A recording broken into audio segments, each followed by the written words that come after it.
Hey, how you doing? Il s'appelle juste Leblanc. Ah bon, il a pas de prénom. English, motherfucker, do you speak it? King Kong ain't got shit on me! The Lannisters send their regards. Girl, you can't get no infection in your booty hole. It's a booty hole. Frankly, my dear, I don't give a damn. Alrighty then. Salut à tous et bienvenue dans cet épisode spécial du podcast Accord Ciné. Après un épisode top série, voici l'épisode spécial Top Film 2019. Le meilleur et ce qu'il fallait retenir de l'année, d'après nous. Comme beaucoup de cinéphiles, on adore faire des tops, on adore en lire, on adore en découvrir.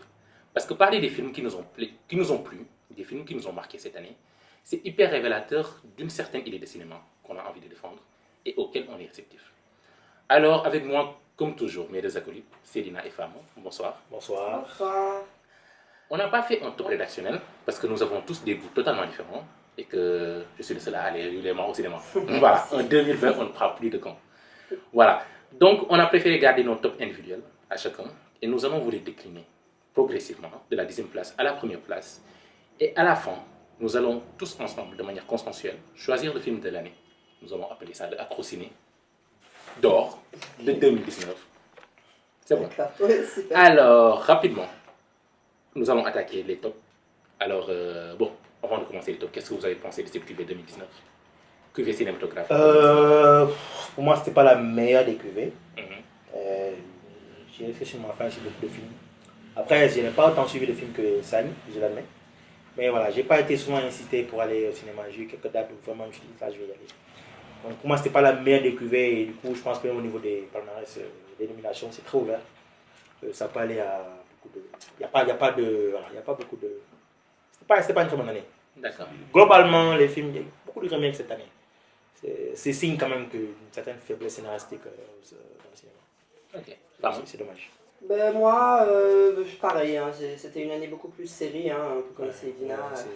Et de très bonnes séries. Ouais, paradoxalement. C'est de très bons films que vous n'avez pas vus. Oui, mais. Enfin. Peut-être. Oui, peut-être.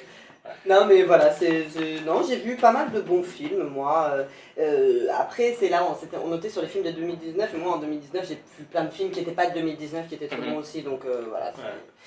Je regarde pas toujours le film de l'année, quoi. Ouais. Voilà. C'est ça. Donc, nous allons commencer avec vos numéros 10. Célina. Moi, en numéro 10, j'ai le deuxième. Us, de Jordan Peele. Ah, j'ai failli faire ça. Ok. Ouais, et je me suis demandé si j'avais craint que Get Out soit une sorte de one-shot de sa part, sans le sous-estimer ni rien. Mhm. Et Us a vraiment confirmé dans sa capacité à traiter le suspense, le thriller, avec un personnage principal d'une famille de noirs qui va l'identifier un peu copier. Et là, le film est très schizophrène. Ça fait vraiment, ça fout les jetons. Moi, je ne suis plus trop fan des films de thriller comme ça. Mais franchement, j'ai été secoué et j'ai vraiment été rassuré par le talent de Jordan Peele dans ce film. Donc, moi, c'est mon numéro 10 de l'année. D'accord. Ok. Fama. Moi, numéro 10, alors un film qui n'est pas du tout dans mon style de film d'habitude, c'est Alita Battle Angel. Ok. Après, je connaissais pas l'œuvre de base, ni rien. Et donc, j'ai découvert et j'ai trouvé la technique géniale. J'ai beaucoup regardé les making-of et tout, donc j'ai trouvé la technique géniale, l'histoire pas mal, j'aime bien. J'ai bien aimé, voilà, c'est mon numéro 10. D'accord. Alors, moi, mon numéro 10, c'est Un Elephant Sitting Still. Ok, alors ça, on a pas vu. Oui. En fait, je pense pas que beaucoup de gens le connaissent. C'est un film chinois. Ok. Et son réalisateur s'est suicidé juste après le montage du film. C'est assez glauque, franchement. Après le montage? Oui, juste après le montage. Disons que, en fait, c'est plutôt le film le plus dépressif de l'année. Le film dure 4 heures. Le film dure 4 heures de temps. Astaghfirullah. Un peu moins de 4 heures, donc disons 3 heures. 3 heures et quelques. Ouais. Voilà. Donc c'est assez sombre. On suit l'histoire de 4 personnages dans une Chine grisâtre. Tu vois, 4 personnages qui souffrent dans leur vie. Tu vois, le quotidien n'est pas toujours facile. On suit un peu les, comment dirais-je, en fait, c'est un peu misérabiliste par moment. Donc, eux tous, ils rêvent d'une vie meilleure, tu vois. Ils veulent aller dans une ville qu'ils ne connaissent pas, mais ils entendent que dans cette ville-là, il y a un éléphant assis à attendre. Personne ne sait ce qu'il attend, mais il attend. Ok. D'où le titre, An Elephant Sitting Still. Ok. Et tous les 4 personnages-là qui ne se connaissent pas, mais quand même, durant ces 4 jours, durant le film, ils vont se rencontrer et tout. En fait, le film, ces 3 heures de temps-là, c'est un seul jour Ok. dans le film. D'accord. Voilà, donc eux tous, ils essayent de s'échapper. Ils rêvent d'une vie meilleure, sans pour autant être sûrs qu'ils l'auront. Tu vois, en fait, c'est un peu comme si, en fait, le destin, pas le destin, disons une allégorie, tu vois, à un combat que l'on s'est perdu d'avance et qu'on mène quand même malgré tout. Voilà, donc c'est plein d'espoir, même si c'est un peu nihiliste aussi, il faut le dire. C'est poétique, c'est très bien réalisé, c'est magnifique. Franchement, moi, c'est un film qui m'a bouleversé et que j'ai adoré. Ok. Voilà, c'est un peu dur, mais quand même, je le conseille. Ok, je vais noter. Voilà. Alors, Cédina, numéro 9. Alors, numéro 9, c'est une découverte tardive, mais que moi je ne peux pas ignorer parce que c'est l'un de mes réalisateurs préférés, Clint Eastwood, le cas Richard Jewell, qui raconte l'histoire vraie de ce vigile qui, lors des JO d'Atlanta 96, après avoir découvert un colis suspect déclaré comme bombe sous une estrade, a fait sonner l'alerte pour évacuer les spectateurs. Mais après qu'on se rende compte que finalement ce n'était pas une bombe, les gens ont commencé petit à petit à l'accuser lui d'être une sorte de terroriste, en tout cas quelqu'un qui a monté la fête de pièce. Et du coup, il a subi un véritable abattage médiatique de la part et un abattage aussi de la part un harcèlement de la part de la police, FBI. Et donc les médias lui sont tombés dessus, vraiment à bras raccourcis. Et il s'est retrouvé à un moment seul au milieu de la tempête, avant qu'il puisse trouver un avocat qui le défende en disant mais jusqu'à présent, vous dites tout n'importe quoi, mais il n'y a rien qui prouve. Au contraire, on ne voit pas pourquoi vous... Et c'est symptomatique. Donc, la situation se déroule en 1996. C'est symptomatique d'une société qui parvient facilement à condamner quelqu'un sans avoir aucune preuve. Et moins il y a de preuves, plus la condamnation est facile. Il suffit de dire que ben non, ouais, mais il a appelé, ouais, mais est-ce que c'est pas lui? Et bim. Avant qu'on ait le temps de dire ben non, le bruit a déjà fait le tour. Et c'est ce qui lui arrive. Au moins, le gars, il est là. C'est vraiment le vigile de tous les jours qu'on croise, épais, qui est là, qui fait son boulot, qui n'est pas méchant pour un sou, qui est simple, c'est les gens à faire vigile pendant 40 ans s'il le faut. Et là, il se retrouve au centre de l'attention. La seule fois où il a voulu bien faire, il a bien fait et ça lui retombe dessus. Et il ne comprend pas très vite pourquoi ça lui arrive, mais quand même, il parvient à se battre. Et pour la belle histoire, quand même, malheureusement, il meurt peut-être 10 ans après. Mais avant de mourir, quand même, la ville d'Atlanta lui a officiellement présenté ses excuses pour ce qu'il a subi. De la part des médias, de la part de la société même. Mais quand même, c'est pour montrer que... C'est un film qui montre quand même la facilité de détruire une réputation sur des on-dit, sur des trucs. Plus on a du mal à se défendre en plus, parce qu'on ne sait pas comment se défendre quand on a raison. On a du mal à se défendre quand on a raison. Plus on a l'air coupable. Et ça, c'est un vrai paradoxe de notre époque. Accusation de viol, on dit si je ne l'ai pas fait. Si on dit je ne l'ai pas fait, on dit ben. Si on dit que je l'ai fait, ben on est. Mais si on dit, plus on dit je ne l'ai pas fait, plus on a l'air coupable. Vraiment, un film de Clint Eastwood. Clint Eastwood. Qui a quel âge maintenant? 115 ans, 120 ans. Oui, franchement, il est vieux. Au passage, oui, qui joue encore. Le vieux homme, The Old Man and the Gun. Il va nous faire une carrière à la Oliveira. Oliveira, le portugais. Oui. C'est l'un de nos derniers géants. Ouais. Il faut l'apprécier par clé là. Quoi. Il était là au western, lui. Oui, certainement. Il est là depuis le temps de western. C'est ça. Lui et Kirk Douglas. Ah, c'est bien qu'il fasse toujours de bons films. J'ai pas encore vu le film, mais je suis impatient de le voir. Femme. Pour le 9 Oui, le 9. Alors, Green Book, c'est mon numéro 9. Ok. J'ai trouvé très beau, très... J'aime bien les couleurs, tout ça, et puis voilà, c'est un biopic, même si ça a été un peu édulcoré, je pense. J'adore les biopics, c'est mon genre de film préféré, je pense, ou deuxième peut-être. Donc ouais, j'ai bien aimé l'histoire, où est-ce que ça se situe un petit peu, et puis je sais plus, on en avait parlé un jour, et un de vous deux avait dit que le fait qu'on voit l'histoire par le prisme du chauffeur blanc, c'est peut-être un petit peu dérangeant, mais moi je trouve que justement c'était intéressant. Que je sais pas, je trouve que c'était intéressant que ce soit de son point de vue qu'on le voit, parce que c'est là qu'il y a plus quelque chose, je sais pas comment dire, c'est que tout son regard change à cet homme au fur et à mesure, parce qu'à la base, il est un peu crétin. Il est limite un peu raciste, ouais. Pas limite raciste. Ouais, non, bon, ouais, il est raciste. Oui. C'est ça. Il est raciste et voilà, et il commence à changer. Et à la fin, c'est lui qui se bat pour le gars et tout. Et je sais pas, j'ai trouvé ça un beau film. Voilà. Bon, je sais que c'est un peu 2018-2019, mais bon, moi je vais. Oui, en fait, c'est sorti en France en 2019. Voilà, donc nous. Bon, vous l'avez vu en 2019. Moi, je l'ai vu en 2018. Voilà, donc j'ai bien aimé. Voilà. Donc, numéro 9 pour moi, c'est.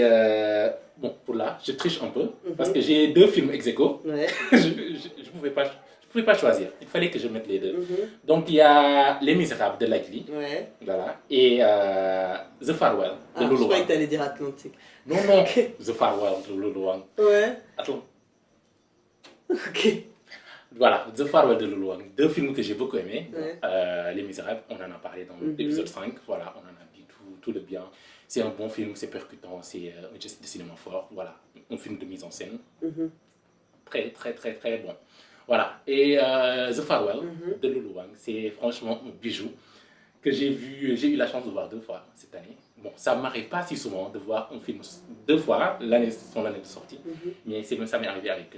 bon, en fait, cette année, il y a beaucoup de films que j'ai revus 2 fois cette année, voilà, bizarrement. Mais The Farewell, c'est génial, c'est touchant, c'est bien fait. Et c'est pas le genre de film bouleversant en fait, parce que on sent que la réalisatrice évite de plonger dans le larmoyant, Le pathos, voilà, dans le pathos et tout cela, voilà, ça, et pourtant c'est son histoire à elle, tu vois, c'est une histoire vraie, ça raconte une jeune femme d'origine chinoise qui vit aux États-Unis et tout, à qui ses parents apprennent que sa grand-mère a le cancer à une stade très avancée, donc il va peut-être bientôt mourir. Voilà, donc toute la famille décide d'aller la voir, mais sous prétexte que un des cousins de la fille va se marier. Tu vois, donc ils utilisent ce mariage comme prétexte pour tous aller la voir. Tu vois. Mais ils ne veulent rien lui dire. Elle ne sait pas. Elle ne sait pas. Okay. Ils ne lui révèlent pas. Parce qu'en fait, en Chine, il y a une tradition qui veut que les personnes âgées qui souffrent de ce cancer, qu'on ne dise rien. Parce qu'on dit que si on leur révèle le truc, ils vont mourir. Mais pas du cancer, mais du stress. Ok, oui. Voilà. Donc c'est pour ça, c'est une tradition, tout le monde connaît ça. D'accord. Donc il lui cache ça, et la fille est là avec sa grand-mère. Elle essaie de vivre de passer du temps avec elle, tu vois, mais elle est hyper triste, et ça se comprend, tu vois, même la grand-mère la sent un peu triste pour le moment, mais elle ne dit rien. Et cette grand-mère est une tour de force. L'actrice est géniale, Zhao Shuzhen, elle est géniale, elle mérite l'Oscar. Et franchement, c'est une personne vivante, elle joue très bien. Elle est géniale. Moi, c'est un film qui m'a beaucoup touché et voilà, qui mérite d'être connu. Je pense que ça sort en janvier ici, en France. Voilà, en janvier. Donc je pense que les gens commencent à le voir. Et le titre français, c'est L'Adieu. L'Adieu, ouais, c'est ce que j'allais dire. Voilà, c'est ça. Donc, un beau film. Alors, c'est numéro 7. Numéro 9. Numéro 8. Numéro 8, oui, plutôt. The Farewell. Ok. Pour tout ce que Sanya dit, que je ne regretterai pas, franchement, confirmation de Okafina, un joli film sur l'économie familiale, la manière d'aimer quelqu'un tout en lui cachant les choses qui sont importantes, c'est une très belle histoire. Tous ceux qui ont des rapports un peu particuliers avec le grand-mère aussi vont se retrouver. Surtout. C'est pas toujours le troisième âge, c'est quelque chose que on pense que c'est pas aussi douloureux quand on est sur le point de les perdre que si on perd un parent et tout, mais ils servent de repères des fois dans nos vies. Quand on a des problèmes, quand on se demande, ils ont toujours des réponses. Que papa et maman ne peuvent pas dire, tu peux dire, ah ben tu sais, c'est comme ça. Parce que et donc quand ils sont là, et quand les pères, on est sur le point de les perdre, c'est jamais facile à gérer. Surtout quand on a eu la chance de les connaître. Surtout les grands-mères. Ils survivent toujours plus longtemps que les grands-pères. Toujours. Oui, toujours. Ça c'est donc quand ils sont là, et puis elles nous aiment de manière inconditionnellement. Quoi qu'on fasse, c'est jamais mauvais pour elle. Donc justement, oui. Là, c'est cet adieu qui dure, qui est difficile à gérer, que chacun gère à sa façon. C'est pas facile à regarder, et c'est pas facile pour l'actrice principale, qui elle aussi elle essaie de gérer ça. Et donc c'est un joli film à voir, c'est vraiment un joli film. Ouais, je vais le regarder, puis ils ont gagné. Femme, hein? Moi, numéro 8, j'ai mis Glace. Ok, de Shyamalan. Ouais. Je me suis forcée à le regarder parce que là pour le top hein. Parce que je savais qu'il allait être dans mon top en fait, mais en fait j'avais pas vu celui du Le gars qui a 15 000 personnalités, là, comment ça s'appelle? Split. Ah, Split, t'as J'avais vu pas Split? vu. Ok, Et je voulais voir les autres films avant de voir celui-là. Et d'accord. donc, voilà, j'ai fini par regarder. Et ouais, je le trouve super. Je trouve qu'ils jouent hyper bien. Trop bien, Tous. trop bien. C'est génial. Voilà. Voilà. Surtout la fin. Ouais, comme tu dis, moi j'arrive pas à parler des films que j'aime. Que j'aime J'arrive beaucoup. bien à parler des films que j'aime pas. Pareil. On Et parle oui, toujours bien et des Shyamalan, films, il est fort. Il est Carrément. très fort dans ce genre de sujet là. Bah, c'est ces sujets quoi. Mhm. Il est très bon. Ouais. Ok. Donc, moi, mon numéro 8, c'est Uncle James. Ah, Pas beaucoup connu. j'ai pas- c'est, ouais, j'en ai entendu parler. Voilà, c'est des Mais, frères Safdie. j'ai pas- Ouais, Voilà. mais j'ai pas vu. Ah ouais? Non. En fait, je pense que ça sort en France. Je pense que ça sort quand en France?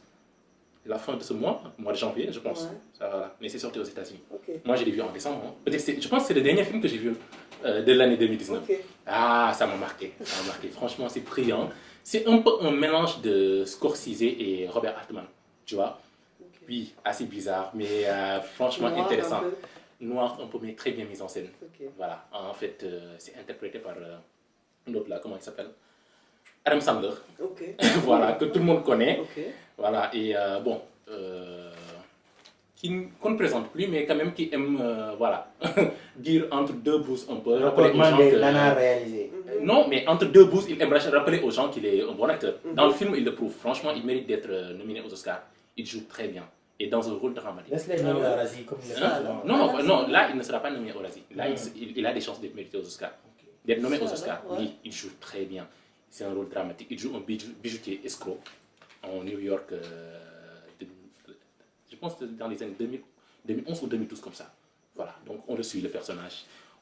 C'est le genre de personnage qu'on adore détester. Tu vois, il est accro au pari de jeu. Voilà, c'est un Ça lui escroc. va bien, Voilà. je pense. Non, il joue trop bien. Il joue trop bien. Il porte le film.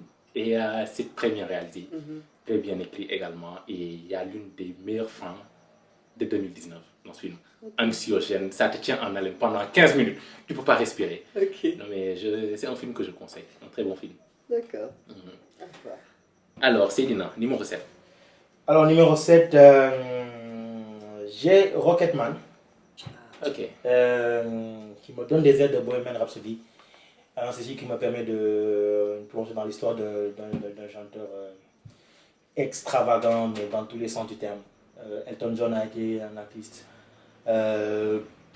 flamboyant, bien avant la vague aujourd'hui des Vogue, des poses et tout. C'était lui, quoi. C'était lui l'artiste anglais Mhm. dans toute son expérience. Mhm. Et moi, je l'ai connu assez tard parce que c'était surtout le Candle in the Wind qui m'a fait découvrir, le son à la mort de Diana.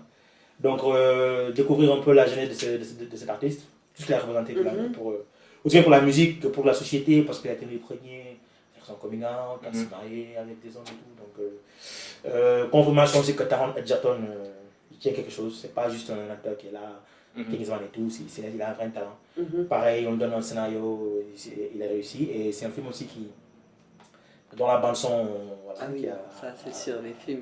a rappelé que, musicaux. parce que je pense que c'est Elton John, hein, c'est Elton John qui chante, Ah oui. Mhm. avec Taron Egerton, un peu, mais c'est surtout lui qui chante. Ah, tu penses qu'il chante Taron Egerton quand même? Non, Je non, pense qu'il chante, oui, il chante pas, il chante pas. mais c'est surtout Elton, hein. Mhm. Ouais, donc c'était une jolie surprise et voilà, c'est mon numéro 7 de l'année, Rocketman. D'accord. Femme, hein? Numéro 7, j'ai mis Atlantique. Je l'ai enfin vu. De Mati Diop. Ouais. J'ai eu un sentiment bizarre quand je le regardais, je sais pas c'est quoi, mais j'ai quand même adoré. Mhm. Je trouve qu'il est très... J'ai vu il y a pas longtemps Yao, Ok. que c'est triste de dire, hein, mais que je trouve très mauvais. Ça m'a C'est pas pas- attiré non plus. Je sais pas, en fait, il est bon, je pense sur le papier c'est bon et tout, mais quand on le regarde, il y a quelque chose qui est faux, qui est pas sénégalais, on a l'impression que ça a été écrit par un Français qui ne connaît rien du Sénégal et c'est son imaginaire de ce qu'il imagine qui se passe en Afrique. Et du coup, ça sonne faux. Ouais. Oui, c'est très Et là, cliché, ouais, c'est très... voilà. Post-card, Voilà, exactement. imagerie d'Épinal. C'est pas pour les Sénégalais, Merci. en fait. Ouais. Voilà. Qui ont une certaine image Mhm. exotique. Et là, c'était exactement tout ça, il n'y avait pas ces défauts-là. J'ai trouvé que c'était limite trop sénégalais, des fois. Mhm. Et voilà, j'ai trouvé ça super bien. J'ai trouvé l'actrice principale, la Mama Sané, excellente. Elle Ouais. est excellente. J'y crois à fond, quoi. J'y crois à fond. Les autres aussi, hein, c'est des gens avec qui elle joue. Juste l'inspecteur. Non, l'inspecteur, j'ai pas trop aimé. Ah, moi j'ai bien aimé. Non, j'ai bien aimé son jeu et tout, j'ai pas trop aimé son rôle. Ah, d'accord. Le rôle dans le film. Oui. Moi je parlais du jeu. Ouais. Non, le jeu, oui, il était bon, mais je sais pas, on aurait pu lui faire plus. Je sais pas comment dire, j'ai l'impression qu'il a un second rôle. Oui, c'est un second rôle. Ouais, mais pourtant il est nominé, il est pas nominé au... Il est présélectionné au César. C'est un film franco-sénégalais, Mais on n'est-ce pas? présélectionne même les... Donc on peut l'espérer dans les Oui, en fait, ça dépend. Si tu au César, alors. Justement, en fait, au César, il se concentre sur des films français. Mhm. Si c'est un film français, peu importe les acteurs. Mhm. Soient, Et voilà, Atlantique, c'est un film français, non? C'est une coproduction franco-sénégalaise. Mais il est français, donc. Enfin, je veux dire... Oui, ça peut être Non, nominé meilleur film il français. peut y aller. Tu Ouais. penses, hein? Ça peut être nominé. Croisons les doigts, alors. Donc voilà, c'est mon numéro 7, je le trouve génial. Voilà, ça m'a transporté. J'étais Ok. très fière de le voir et voilà. D'accord. Alors moi, mon numéro 7, c'est The Irishman. Mhm. Oh, je suis assez triste de le voir si bas de Ah mon ouais? top. Oui, parce que j'ai adoré beaucoup. J'ai aimé beaucoup de films cette année. Mhm. Voilà, mais j'ai adoré également The Yeah, Irishman. Irishman. Ok, Franchement, tu nous avais dit. et bizarrement, en fait, c'est un film que je n'attendais pas du tout. Je m'en foutais un peu en fait. Parce que les figures de les Jimmy Hoffa, d'autres là, le personnage qui interprète De Niro, ne m'intéressaient pas du tout, tu vois. Parce que en fait, moi, les figures de gangsters, ça ne me fascine pas. C'est plutôt la déconstruction, tu vois. Plutôt montrer une autre image qu'on voit souvent d'eux, c'est ça qui m'intéresse. Et il s'est avéré, c'est un peu De Niro ce qu'il fait. Voilà. Parce que dans le film là, en fait, il s'agit un peu de leur rédemption, de leur requiem, voilà, de ces gangsters-là. Voilà, donc en fait, le film place ou regroupe toutes les thématiques propres au film de Martin Scorsese. Voilà, donc il y a la politique, il y a les, tu vois, La hiérarchie, la foi, la famille, tu vois, bref, il y a du tout. Il y a du tout. Donc c'est bien fait, c'est bien compté, c'est bien mené. La réalisation est superbe, tu vois. Les dernières 1h30 sont excellentes, tu vois. Bon, même je dirais tout le film est génial, tu vois, mais surtout les dernières 1h30, franchement c'est excellent. Et ça se conclut tellement bien. C'est pas le dernier film de Scorsese, mais je pense que Scorsese aurait aimé que ça soit son dernier film. Voilà, parce que ça a tout d'un film. Oui, il est vieux, il n'est pas loin de 80 ans. 80 ans, voilà. Voilà. Mais je pense qu'il aurait aimé que ça soit son dernier film. Il y a tout d'un film testamentaire. Voilà, donc numéro 7. Alors Sénat, ton numéro 6. Alors mon numéro 6, j'ai tout simplement le deuxième volet de Creed. Ah ouais. Creed. Ah d'accord.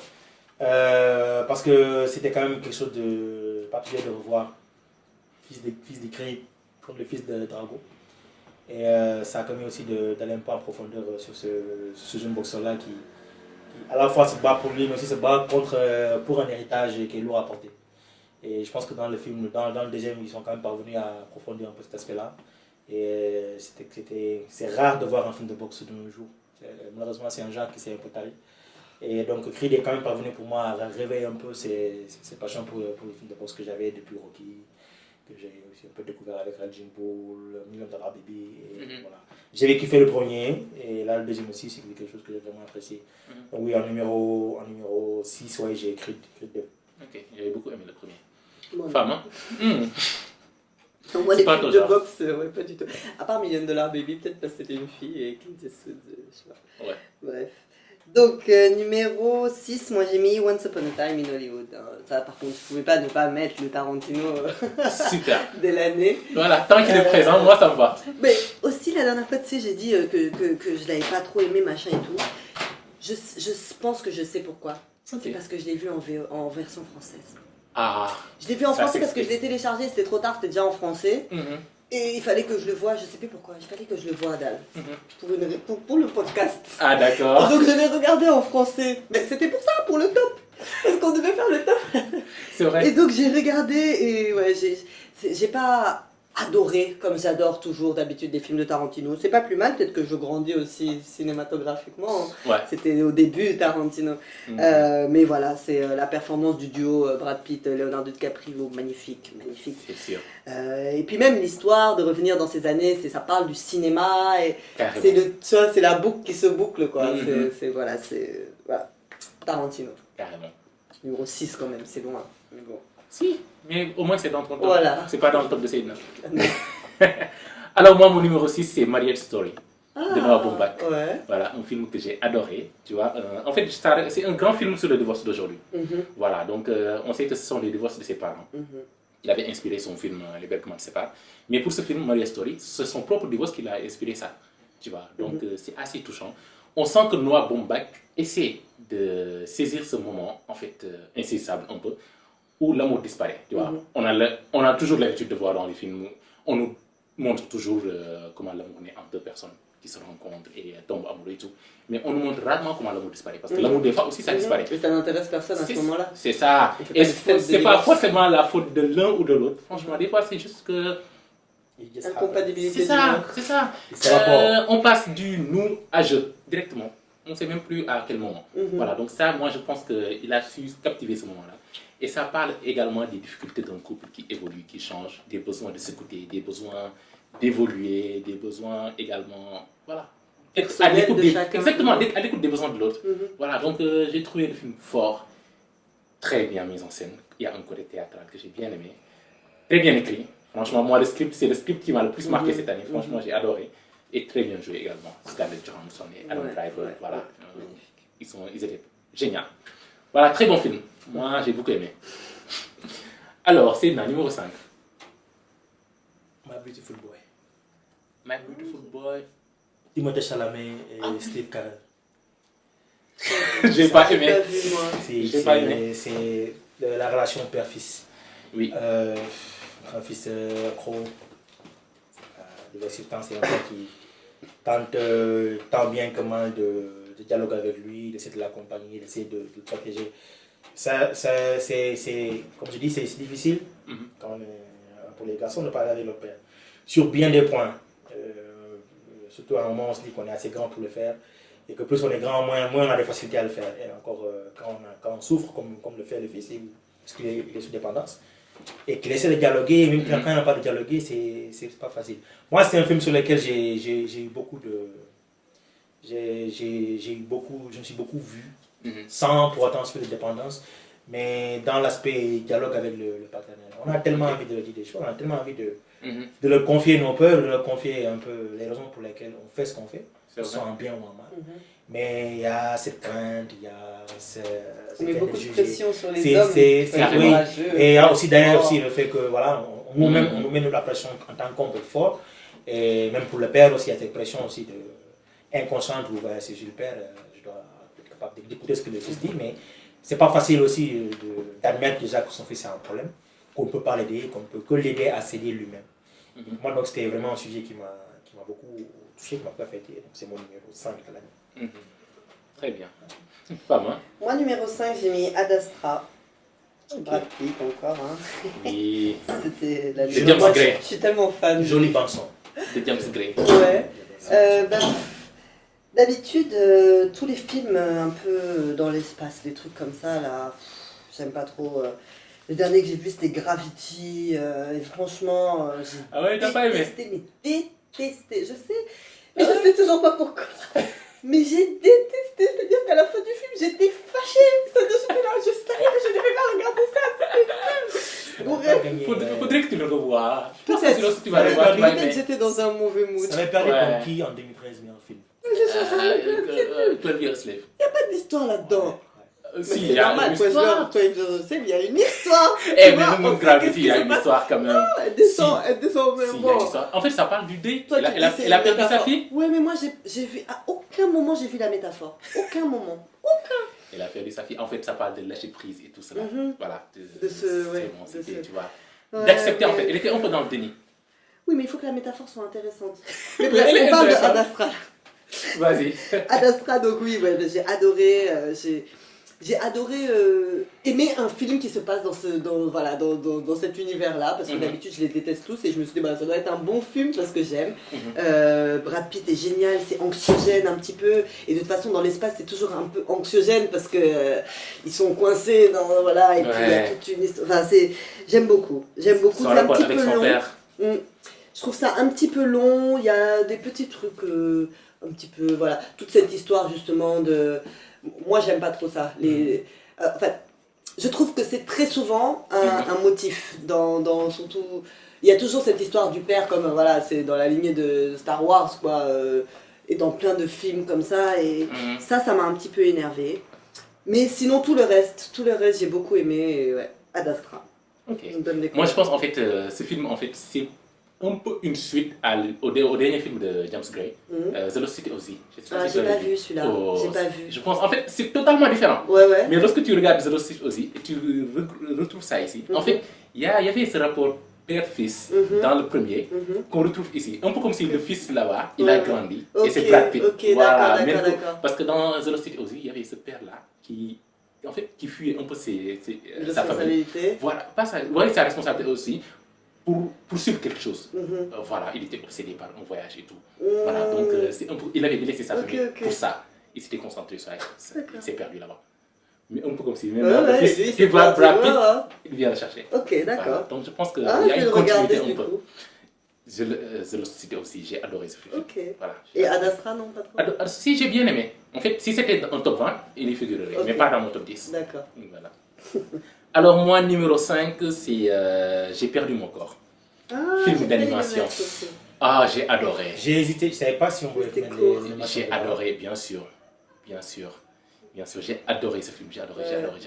Meilleur film d'animation de l'année. Très bonne bande son. Très bonne bande son, voilà. En fait, il y a des... Esthétiquement, il y a beaucoup de choses qui se dégagent, tu vois. Il y a des partis pris, il y a des... Être captivé par une main sans être fétichiste. C'est ça que Palmer a fait le film. Là, Être captivé par une main sans être fétichiste. C'est-à-dire que là, tu regardes la main... Moi, ça m'a justement, en fait, déjà, il y a le choix du titre, j'ai perdu mon corps. On n'a pas dit j'ai perdu ma main, mais mon corps. Donc ça veut dire on suit la main. La main essaie de retrouver son corps. Tu vois, donc c'est tellement bien pensé, c'est touchant. Ah, c'est drôle, c'est bien pensé. En fait, voilà, et également, on suit cette main en train de se déambuler dans Paris. Voilà, la vraie Paris. Tu vois, la vraie Paris, quoi, pas la Paris des tours, affaires sales et tout ça. Voilà, bien sale comme on aime. Voilà, bon, j'ai bien aimé ça. Donc j'ai adoré ce film, le message que ça lance. Un peu comme si en fait c'est un appel à prendre sa vie en main, tu vois, à se pardonner soi-même, tu vois. Et j'ai adoré, franchement c'est un film qui m'a beaucoup touché. Voilà. Donc Seydina, numéro 4. Number 4, The Favorite. C'est Favorite, ah ouais. C'est dans mon top 2018. Mais c'est ce que j'allais dire, moi je voulais le mettre et je me suis dit, ah c'est dans 2018. Comme ça il l'a rappelé, il est sorti en France, en 2019 en France. Et je l'ai suivi en 2019 aussi. Parce que je me rappelle, je l'ai suivi juste avant les Oscars. Parce que franchement, les Oscars, moi ça m'incite quand même. Dès que je vois je tiens à les regarder et je suis. Parce que en plus que je suis fan des films sur les reines d'Angleterre. Parce qu'elles sont particulières. L'Angleterre a un don avec ses reines. Elles sont toutes particulières. Donc, surtout une que je ne connaissais pas. Et je me rappelle, j'avais dit à l'époque que c'est quand même la reine d'Angleterre, c'est avec elle que la reine a perdu son pouvoir et que c'est passé aux mains du Premier ministre. Ah ouais? C'est à partir d'elle que... Mais c'est une galère cette dame. Oui, non, c'est une galère totale. Elle est horrible. Après elle, en fait, ses héritiers, il n'y avait plus d'héritier direct. Donc l'héritier direct venait d'Allemagne. Et le gouvernement a dit non, c'est pas possible, on ne peut pas laisser la branche d'Allemagne être roi. Il faut qu'on demande des pouvoirs au chef du trésor. Et c'est le chef du trésor de l'époque qui est devenu Premier ministre. Ces pouvoirs ont commencé et petit à petit au XVIIIe siècle, 19e siècle, la reine a perdu, le roi a perdu le pouvoir. Donc avec cette reine-là, particulière, plein de dérangements, plein de tics de toc, plein de questionnements. Et en même temps, c'est même pas elle, c'est deux. D'abord la favorite, la favorite principale, et la jeune qui vient aux dents longues, là qui n'a pas été touchée, qui est elle aussi incisive, mais de manière plus insidieuse, quoi. Et donc, on a un trio, rarement on a un trio de femmes aussi excellent. Délicieux. Rachel Weisz, donc c'est le retour quand même. Hein. On avait oublié à quel point c'est une excellente actrice. Emma Stone qui commence à les enchaîner les bons films. Et Olivia Colman, vétérane, j'ai envie de dire, du cinéma britannique, dont c'est la consécration, elle a gagné l'Oscar l'année dernière pour ça. Et elle aussi, elle s'est perdue dans ce rôle de cette reine aux réactions folles, aux réactions brusques, au penchant assez particulier, même pour l'époque, et qui finalement montre à la fin du film que c'est elle qui décide, même si ils ont voulu ils sont pas venus la manipuler, ils ont voulu la manipuler tout au long du film. À la fin, c'est elle qui décide, c'est elle la reine, quoi. que personne ne l'oublie. Et pour moi, c'était vraiment un film tourné aussi de manière très particulière. C'est l'Antimos. C'est l'Antimos que je ne connaissais pas. Ah, j'adore. Que j'ai découvert. Mais il avait fait The Lobster. C'est lui qui a fait The Lobster. Il a fait The Lobster. Oui, il est très particulier. Il a un cinéma très.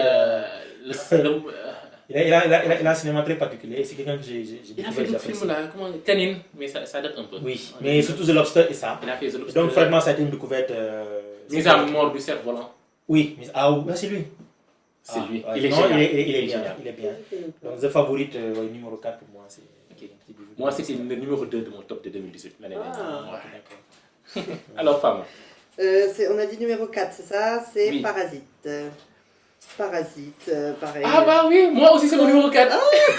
Bon, ben, 2 en 1. Ouais, 2 ans genre. Bah oui, génial. Hein. Je m'attendais. Moi, les films asiatiques, j'ai l'a priori toujours que ça va être lent, sur l'honneur. Ils sont toujours très des sujets pas trop drôles, quoi. Et donc, Pourtant, ils ont des films trolls. Ouais, mais moi, tous les films asiatiques que j'ai vus ou qu'on m'a conseillé, c'est des films genre ultra sérieux, lents, avec des gars qui vont se suicider, ou toujours des trucs. Mais c'est des vieux en général, Ah, en noir et d'accord. blanc et tout, des Ok. samouraïs. Donc, Ah, ça c'est pas les japonais. oui, japonais aussi, oui. Ce sont les C'est japonais. vrai. Et mais bon voilà, Parasite c'était une bonne découverte. Je m'attendais pas à ça et ouais, c'était. Ouais, et J'ai c'est adoré hyper la maîtrisé. ouais. Rien n'est laissé au hasard, tout est calculé, au millimètre. Il y a tellement de cinéma dedans. Voilà, et ça mêle tragédie, comédie, thriller. Bon, Très du coup, c'est drôle. un Et c'est aussi une satire sociale parce que Exactement. c'est voilà. En même La temps lutte des d'être classes. tout ça, La voilà. lutte des classes. En même temps Voilà, et d'être tout ça, c'est bien pensé, bien calculé. Franchement, moi, c'est un film qui m'a impressionné. Même si, quand même, la première fois que je l'ai vu, je n'en ai pas allé à des amis. Je me suis dit, le film est hyper bien, mais mon problème avec le film, c'est que c'est trop excellent. C'est Ah ouais? trop parfait. Ah Tout bon? est calculé, tout est millimétré. Ah oui, il n'y a pas un grain de folie. Voilà, Non. mais en fait, c'est pas un défaut parce qu'en fait, après mes amis m'ont dit, oui, toi, de toute façon, on sait jamais ce que tu veux. Quand c'est pas parfait, tu dis, c'est pas parfait. Quand c'est parfait, T'es pas content non t'es pas plus. content non plus. Non, mais c'est un bon film. Voilà. Non, oui, c'est un Peut-être- bon film. Voilà, la fin est un peu trop évidente, je trouve. Mais sinon, c'est excellent. C'est un très bon film. Non, c'est un bon film. Alors, c'est bien. Voilà. Ton numéro 3. Numéro 3, Oscar de mes films 2018, remis en 2019. Green Book. Green Book. Ok. J'ai envie, c'est un énième film qu'on a souvent présenté à tort comme Mrs. Daisy et son chauffeur inversé. C'est bien plus que ça, c'est quand même c'est une histoire d'amitié improbable entre un chauffeur rital, donc pour l'époque des années 60, macho, raciste et tout, et un chanteur, enfin un artiste noir américain excellent, renommé, charismatique, parlant classe, cultivé. parlant comme un noble africain perdu dans la jungle de New York et qui demande un chauffeur expérimenté pour l'aider à circuler dans le sud américain. Il circulait comment? Grâce à un manuel vert qui liste en fait moi je l'ai pas compris, je l'ai pas compris tout de suite, mais il liste les hôtels dans lesquels lui il peut séjourner. On accepte les noirs. On accepte les noirs. C'est quand même d'incongru à notre époque. Et donc on les voit cheminer, on les voit se confronter, on voit quand même particulièrement, c'est ce qui est particulier que des deux, c'est le noir qui le peut cultiver, c'est lui qui il jette un truc en J'adore comment milkshake, il le dit joue, va le il est ramasser. là. Oui, il est là. Non, c'est Il est- et c'est Évolué. et moi j'ai l'impression de découvrir Mahershala Ali que moi j'ai connu en 2005, 2006, 2007 Ah ouais? dans la série Les 4400. C'est là où j'ai découvert pour la première fois. J'ai regardé les 4400, mais je m'en rappelle plus. C'est lui, c'est le père de c'est l'un des pères de famille qui aussi avait s'est découvert des pouvoirs du jour au lendemain. Ok. C'est vieux quand même. Oui, c'est parce que il faisait pas des 4400 qui avaient été capturés et ramenés genre 70 ans plus tard. Lui, on l'a capturé à l'époque de la Deuxième Guerre mondiale. Et voilà, donc là j'ai découvert. J'ai très envie de regarder les 4000. Non, c'est pas vu. oui, un jour 4400 personnes réapparaissent. Ouais. Et ils avaient été capturés à des époques différentes. Donc je dégraisse un peu. Donc Mahershala Ali, j'ai découvert à l'époque. Ok. Surtout parce qu'elle avait un nom extrêmement long. Mahershala à la base. Ouais, non, moi j'arrive toujours pas à le penser. Et après je l'ai revu, Moonlight. Même Même avant avant Moonlight, House of Cards. House of Cards, oui, House of Cards. Il apparaît dans House of Cards. Il apparaît dans Hunger Games 3. Et Moi, dans ma tête, jamais, pour moi, il n'est pas musulman. Je dis là, juste un nom musulman, beaucoup de noms américains, non. Ok. Et le voir après avancer et puis être consacré, pour mon là, comme étant le premier acteur musulman consacré. C'est dommage qu'on ait à le préciser ça, mais voilà, c'est ce qu'il est. Et pour moi, c'est quelque chose qui, voilà, soudain, il commence vraiment. Il est déjà à son deuxième Oscar, il a déjà 2 Oscars. C'est pas rien. En 3 ans. En 3 ans. Et voilà, jamais il s'enjaille dans le rôle. Quoi. Il cabotine, il a des postures, il fait preuve de classe, et pourtant il a des failles, parce qu'il a un mode de vie assez particulier pour l'époque, qu'il a du mal à cacher, et que bizarrement l'autre parvient quand même à comprendre d'une certaine façon. En tout cas, parvient à tolérer. Et ça, c'est quelque part, ça les rapproche. Et même si, comme ça, il l'a rappelé, je me rappelle à l'époque, ça il l'a rappelé, ben, l'histoire en question n'est peut-être pas aussi réelle qu'on le croit, qu'on l'espère. Mais voilà. C'est une belle histoire malgré tout. Moi, je retiens ça, c'est une belle histoire, c'est quelque chose qui me marque, et qui montre que, voilà, c'est, même dans cette époque-là, il y en a tant d'autres, hein, j'imagine, mais voilà. C'est quelque chose qui... L'interprétation était magnifique pour moi. Ok. C'est mon film de... Vraiment. Numéro 3, j'ai mis Joker. Joker. Ouais. Parce que bah, c'est un des meilleurs films que j'ai vu cette année quand même. Il me manquait quelque chose un petit peu depuis le truc, mais voilà, Joaquin Phoenix, il est génial dedans. Voilà, on en a tellement parlé que bon. Voilà. Ouais. On en a parlé dans l'épisode 2. Voilà. Alors moi, numéro 3, c'est Le Traître de Marco Bellocchio. Okay. Je ne sais pas si vous en avez entendu parler. Voilà, c'est génial, c'est génial. En fait, ça parle de l'Italie durant les 20 dernières années. Ça raconte 20 ans d'Italie, de l'histoire de l'Italie, à travers la figure d'un gangster exilé, tu vois, mais que la police va attraper et qui sera obligé de dénoncer la mafia italienne. Okay. Voilà, donc c'est inspiré d'une histoire vraie. Voilà, c'est une fresque de 3 heures, c'est magnifique, c'est baroque, tu vois, c'est classique pour moi, mais c'est très bien écrit, très bien pensé. En fait, ils ont réussi à captiver les moments les plus intéressants pendant ces 20 ans-là, parce qu'il y a eu des ellipses dans le scénario. Oui. Voilà, donc des ellipses, c'est venu de manière fluide. Ils ont saisi des bons moments dont il fallait parler et tout. Voilà, donc ils l'ont saisi et ils l'ont bien exploité. Voilà, donc moi, c'est un film qui m'a beaucoup plu, que j'ai adoré. C'est assez dommage qu'il n'ait rien obtenu à Cannes, franchement, parce que Bellocchio, il est assez vieux. Il doit avoir l'âge de Scorsese, 80 ans, quelque chose comme ça. Et il n'a jamais rien gagné à Cannes. Franchement, c'est dommage. Juste parce qu'il est vieux. Oui, mais c'est son meilleur film. C'est son meilleur film. Le film est bien. Franchement, oui, c'est ça. Pas parce qu'il est vieux. Non, parce que le film est génial. Le film est génial. Franchement, j'aurais bien aimé qu'il gagne quelque chose. Et moi, je me dis, l'acteur également, Favino, l'acteur principal, il est excellent. Je me dis si l'autre là, comment il s'appelle, Antonio Banderas, s'il n'avait pas gagné le prix d'interprétation masculine à Cannes, c'est Favino qui l'aurait eu. Okay. Franchement, il est bien, il est excellent. Voilà, donc très bonne fresque pour ceux qui aiment les films de gangsters, ou plutôt la déconstruction de l'image du gangster au cinéma. Je vous conseille Le Traître de Bellocchio. Alors Célina, ton numéro 2. Joker. Ok, c'était pas bien loin. Oui. Joker, j'avais peur. Mis en 1, J'avais peur de beaucoup de choses, de l'interprétation du film en tant que tel. Et même si le film, j'ai trouvé qu'il avait quand même des moments longs, mais c'est vers la fin qu'on comprend tout ce qu'on a vu. Non, mais je veux dire, à un moment où il y a plus quand même, on se rend compte qu'il y a beaucoup de choses qui jouent, la majeure partie des choses se jouent dans sa tête plutôt que dans la réalité. Et c'est là où on se rend compte qu'en fait, voilà, tout le film on nous a peut-être piégé depuis le début, enfin pas depuis le début, pas forcément depuis le début, mais une bonne partie des situations qu'il vit sont imaginées. Et il est porté par Joaquin Phoenix surtout, avec quand même une résonance par rapport à notre époque où les comportements sociaux comme le sien sont marginalisés. Et donc il devient inconsciemment une figure du contre-courant actuel que nous vivons, où pour peu qu'on soit marginal, on devient un peu le symbole. Et à la fin, c'est qu'il devient le symbole du chaos. Comme si le chaos pouvait servir de réponse à tout. Ça sera son cheval de bataille toute sa vie. Et voilà. Le film parvient bien à nous montrer un peu la longue descente aux enfers. Enfin, la descente aux enfers. Je pense que pour moi, il était déjà, puisqu'il n'avait pas encore à le reconnaître. Et quand enfin il parvient à l'admettre, qu'il se met à rire tout seul à la fin du film, là, sur le plateau, là, il est arrivé, quoi. Comme On dit en Wolof, on dit Egmont. Voilà. Et c'était un bijou, c'est une belle surprise. D'accord. Femme, hein? Alors moi, numéro 3, à couteau tiré. Numéro 2, pardon. 2, oui. Oui, pardon. Nice. Numéro 2, à couteau tiré. Ah oui, j'ai bien aimé. Ouais, j'ai bien aimé aussi. Moi, j'aime bien les trucs comme ça en huis clos, un petit peu. C'est pas carrément un huis clos, mais un petit peu. Ouais. Agatha Christie. Ouais, Agatha Christie. Donc déjà, l'écriture, on sait que c'est bon. Et puis même le scénario, comment ils l'ont adapté. Non. C'est Non, juste inspiré. En fait, c'est pas une œuvre d'Agatha Christie. C'est un scénario original. Voilà. Mais en fait, c'est un peu comme un livre d'Agatha Christie, en Non, fait. mais il y a un livre d'Agatha Christie qui s'appelle comme ça.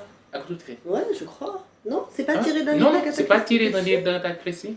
Ça y ressemble, en fait. Ouais, non, je Voilà, pensais. disons, c'est un peu Je pensais que c'est une c'était inspiration. tiré d'un livre d'Agatha Christie. Mais bref, dans tous les cas, il est très bien. J'aime bien ce truc où ils sont tous ensemble.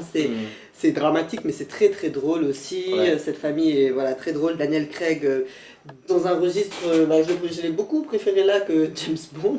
Ok. Et il y avait qui? Chris Evans. Ouais, Et Anna de Armas, Ouais. ils sont tous vachement drôles. Il y a un c'est bon casting, frais, en fait. ouais. J'aime bien. Et moi, j'adore les huis clos. C'est mon Tony un de mes Collette styles. aussi. Mhm. Ouais. Ils sont tous bons. Après, je connais pas bien tous les noms des acteurs et tout, mais j'ai bien aimé. Je connaissais pas ce réalisateur. C'est cool, ouais. C'est un très c'est très bien. cool film. Ouais. C'est lui qui a fait le dernier Star Wars. Ah, Le wow, Star Wars ok. 8. Qui est sorti là en décembre là? Non, celui c'est D'avant? 2009. D'avant, Ok, oui, de ouais. l'année dernière. Ok, d'accord. De 2018. Ouais. L'année dernière, maintenant, c'est 2019. Ouais. Voilà, alors moi, numéro 2, Once Upon a Time in Hollywood, de Tarantino.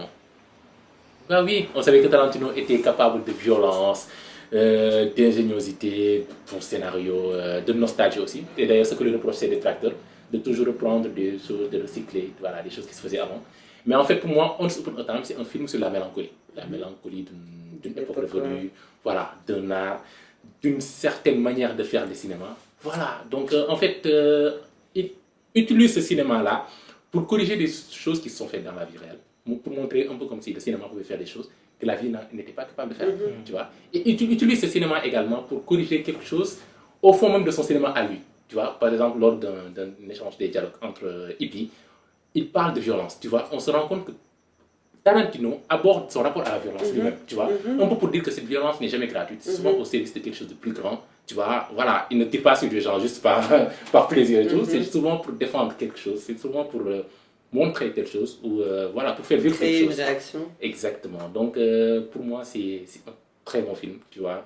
Un classique, je suis sûr que ce film va être culte. Je pense aussi. Ouais, Surtout franchement. avec toutes les scènes reprises, les vraies scènes de film. Clairement. Ça est- Un fin jouissif, voilà. Pour moi c'est un film que j'ai adoré. Ça rend hommage également au cinéma. Ça parle du cinéma, voilà, de la Hollywoodien. puissance du cinéma. Voilà, pas seulement hollywoodien, mais du grand cinéma. Pourquoi on l'aime, voilà. Donc moi c'est un film qui m'a beaucoup marqué, que j'ai adoré. Et que je suis allé revoir au cinéma. Voilà, ce qui est rare. Je suis allé revoir, que j'ai beaucoup aimé. Et ça dure 3 heures aussi. Mais, c'est non, pas trop. Qu'est-ce que ça fait 3 heures? 2 heures et 2 heures et quelques. quelques, ouais, c'est un peu long. Mais j'ai adoré. J'adore ce film. Alors, numéro 1, Célina. C'est une apothéose. C'est la conclusion de 10 ans d'un univers maîtrisé. Un record battu, qu'on croit, qu'on pense n'a jamais battu. C'est un spectacle total. C'est des frissons à chaque fois qu'on le regarde. Avengers Endgame. Non. Ouais. Là, en fait, il faut avoir suivi Moi, je suis depuis pas d'accord. Iron Man. Non, c'est le fan en lui qui parle. Oui, depuis Iron Man. Là, on n'est plus dans la qualité. Non. Là, on est dans le film lui-même. Dans le film qui est sorti et qui, comme je dis, c'est le point final. Ouais. Donc, à une histoire démarrée en 2007. Donc, on se dit, ça marche déjà Iron Man, on va continuer. Et que là, on se rend compte qu'ils sont en train de faire ils jonglent sur ça, et puis on fait ça. Et à chaque fois, il n'y a quasiment pas de raté. Pour me dire qu'il n'y a aucun raté. Très peu de raté dans la MCU.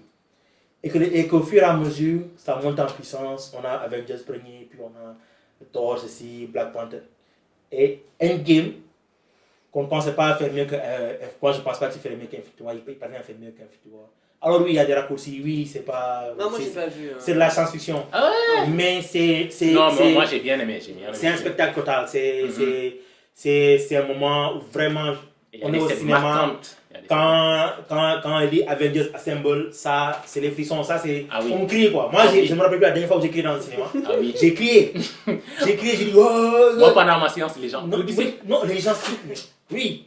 Et parce que dans la tête de tout le monde, c'est un de films dont la conclusion arrive là. Donc il y en a et puis il y en a dans ce dernier film qui disparaissent, certains vont mourir, certains vont quitter l'histoire carrément.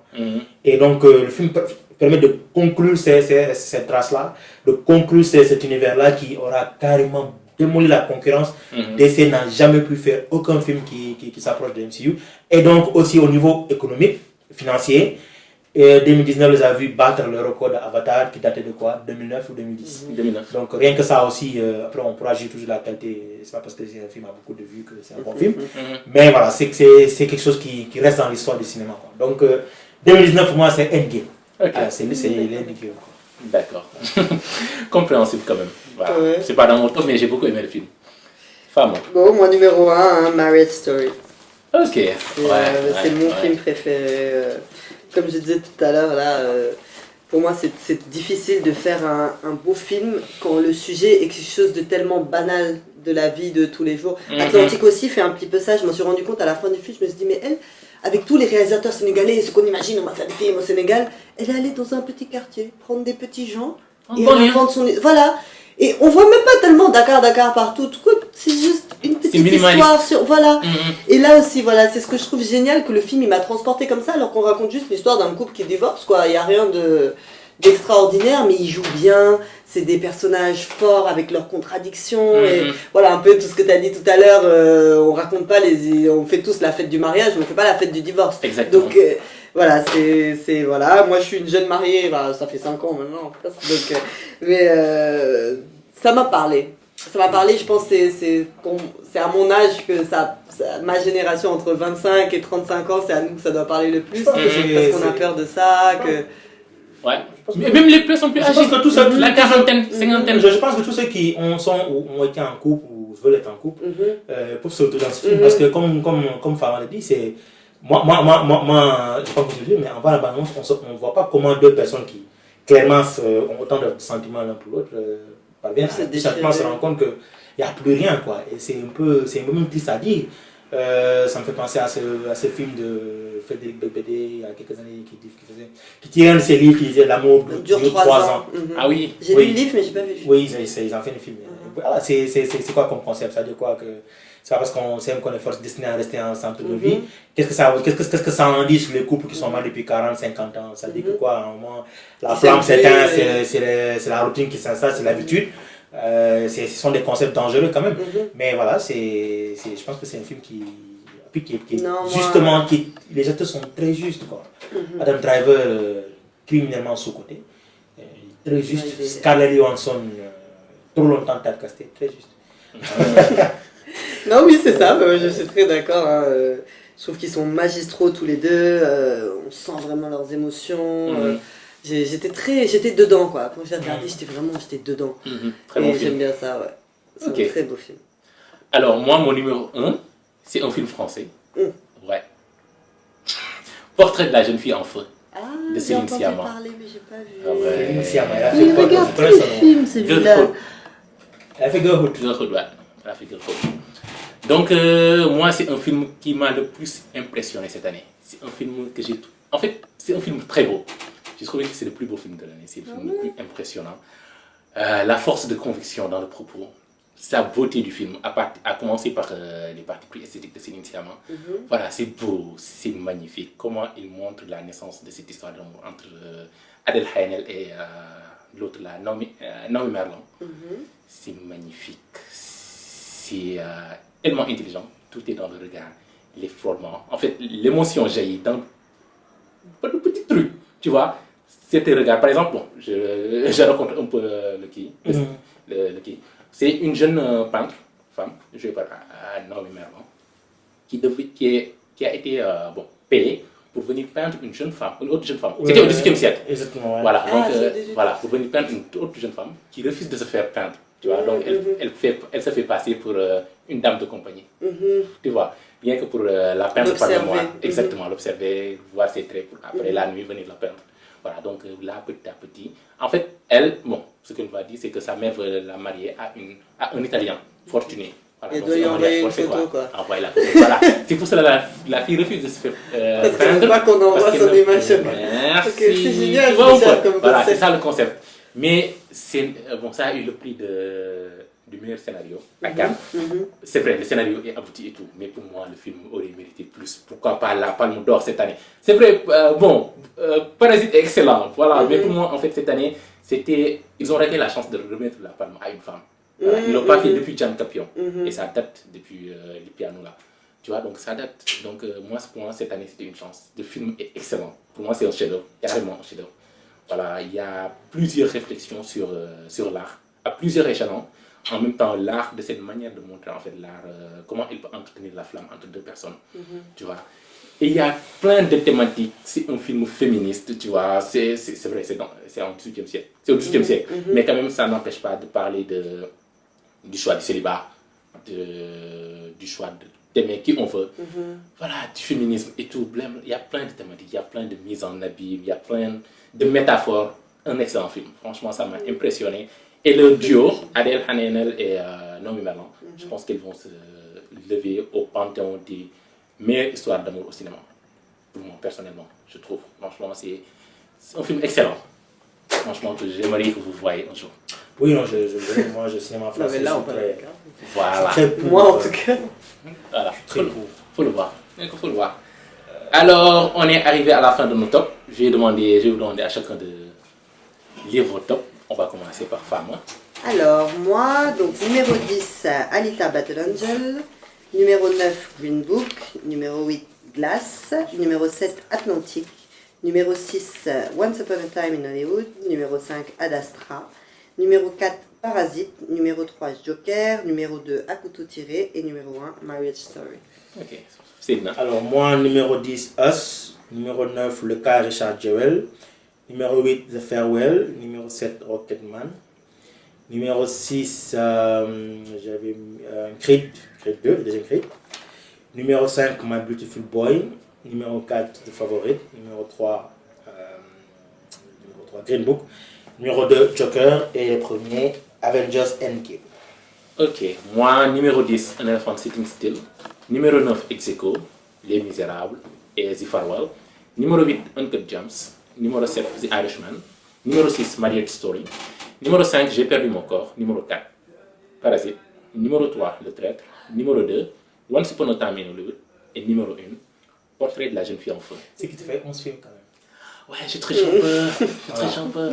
Mais franchement, je voulais forcément mettre The Farewell. Franchement, c'est un film qui m'a beaucoup Mention marqué. spéciale, on a des mentions spéciales. Oui, donc là, on va parler des mentions spéciales, des films que vous avez beaucoup aimés et qui vont peut-être, si vous avez fait un top 15, qui seront numéro 11, 12, 13, quelque chose comme ça. Voilà, rapidement. Donc, je commence. Oui, vas-y, Pourquoi pas. commence. Oui. Alors, moi, parmi mes mentions spéciales, je vais dire Booksmart, qui est pour moi la meilleure comédie de cette année. Franchement, elle est géniale, très fun, très drôle, voilà, très intéressant. Ensuite, on a Les Oiseaux de Passage de Ciro Guerra, un film colombien, très intéressant aussi, tu vois, sur l'héritage et tout. C'est bien mis en scène, bien écrit et tout. Alors, voilà, ces deux-là. Et également, j'ai beaucoup aimé Le Mans 66 de James Mangold. Voilà, Walk the Line, James Mangold. oui, il est intéressant comme réalisateur. En fait, il ne fait jamais le même film. Il saute de genre en genre. C'est plutôt intéressant. Bon, il a fait aussi Wolverine 2 fois aussi, ça c'est vrai. Alors, moi, mention spéciale. En fait, j'ai envie de citer tous les films que mes deux camarades ont cités que j'ai pas pu voir, Parasite. Mais pour ne pas un peu sortir de ceux qu'on a dit, qui ont déjà été là, Midsommar. J'ai envie aussi de donner aussi bien Ad Astra. Le Mans 66. ah oui, Ad Astra, dans la mention spéciale. Le Mans Ad Astra, 66. c'est sûrement mon numéro 11. J'ai bien aimé. Ouais, Le Mans 66, Vice. L'ascension de Dick Cheney. J'ai pas bien aimé. J'ai pas aimé. Tu n'as pas aimé? Ah bon? Je me suis même endormi. Sorry to bother you. Ok. Il y en a énormément, mais bon, juste pour sortir un peu de ce qui ont déjà été cités. D'accord. Synonyme, voilà. Moi, je pensais à Douleur et gloire de Almodovar. Ah oui, j'ai bien aimé également. On Ouais. peut quand même dire qu'on n'en a pas parlé, mais c'est le retour de Banderas. Hein. Ouais, mais. Banderas, c'est nommé partout. Moi, je l'aime pas là-bas. Qui Banderas. Moi, j'ai l'habitude de Banderas. Oh, tu sais. En fait, Banderas, il a la centaine justement, de- Là, il est ça va vieux. pas. Ah oui, Ah mais ben, là- il est Oui, vieux. mais oh, ça va pas. Il est vieux. C'est genre, wow. Tu l'as vu dans Picasso? C'est pas mon mec ça. Non, j'ai pas vu Picasso. Ah non. Tu te disais, c'est pas mon mec ça. Je me suis dit, mais c'est pas Antonio Banderas. Moi, je me rappelle de lui Mais dans c'est Zorro. vieux. Ouais, mais C'est- justement, les Oh, gens ouais. vieillissent. Lui, Mama. Clooney, Ah non, ça, c'est de la Richard peine. Gere. Oui, Les mais gens eux, ça vieillissent. va. Ah, ça va. Oui, mais je veux dire, ils ont pas des rôles. Là, il a vraiment un Harrison rôle Ford. de vieux. Oui, mais en galère. même temps, il joue un peu en Ouais, fait c'est l'autre là, comment il s'appelle Pedro Almodovar. Pedro Almodovar, voilà, en quelque sorte. C'est ça. Il ressemble à Pedro Almodovar dans le film d'ailleurs. Mais j'adore Pedro Almodovar, j'adore. Non, il est bien, il est Si bien. j'avais il pu est faire bien. une école de cinéma, je serais allée dans la sienne, elle est Ah, non, géniale. Non, et elle est pas bien, chère. Il est bien, il est bien. Ouais, J'ai bien aimé Douleur de gloire également. ouais, sauf qui Anthony Banderas. Voilà. Et, Pourtant, il joue bien. et The Irishman. Il y a le Irishman. film avec D'accord, Sir Ian McKellen et Helen Mirren.